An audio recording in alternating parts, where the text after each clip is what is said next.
রংপুরের মেডিকেল মোড়ের diploma in nursing কোর্সকে degree সমমানের দাবিতে মহাসড়ক অবরোধ করেছে নার্সিং শিক্ষার্থীরা। বিস্তারিত জানাতে রংপুর থেকে সরাসরি যুক্ত হচ্ছেন আমাদের প্রতিনিধি শাহরিয়ার মিম।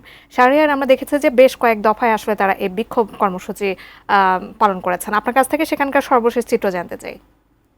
জাকিয়া, আপনাকে ধন্যবাদ। এই মুহূর্তে রয়েছি রংপুরের মেডিকেল মোড় এলাকায়। আপনাদেরকে জানিয়ে রাখি যে ডিপ্লোমা ইন নার্সিংয়ের যারা শিক্ষার্থীরা রয়েছেন তারা এই কোর্সকে ডিগ্রি সমমানের কিন্তু দাবি জানিয়েছেন, এবং সেই দাবিতে কিন্তু এই মুহূর্তে রংপুরের যে মেডিকেল মোড় যে সড়কটি রয়েছে অর্থাৎ মহাসড়ক, এখান থেকে আসলে রংপুরের যে 4 জেলার এখান থেকে এই বঙ্গের সঙ্গে যোগাযোগ, আসলে এই সড়কে তারা অবস্থান নিয়েছেন এবং তারা বিভিন্ন দাবি দাবা কিন্তু তারা সেখান থেকে জানাচ্ছেন। তার মধ্যে অন্যতম দাবি রয়েছে তাদের যে ডিপ্লোমা ইন নার্সিং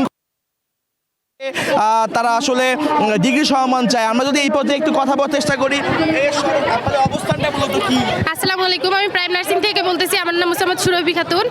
আমাদের দাবিটা হচ্ছে মূলত ডিপ্লোমাকে আমরা ডিগ্রি সমমান চাই, কারণ আমরা হচ্ছে এসএসসির পর এইচএসসি পাস করার পর ভর্তি পরীক্ষা দেওয়ার পর ওখানে পাস করার পর আমরা এখানে 3 বছর ইংলিশ মিডিয়ামে লেখাপড়া করি। যেখানে জেনারেল লাইনে হচ্ছে 33 পাওয়ার পর পাস করে, সেখানে আমরা 60 পাওয়ার পর পাস করি। তারপরে আমাদের 6 মাস ইন্টার্ন হয়। ইন্টার্নের পর নাকি আমরা হচ্ছে এসএসসি। কি আপনার দাবি জানাচ্ছেন?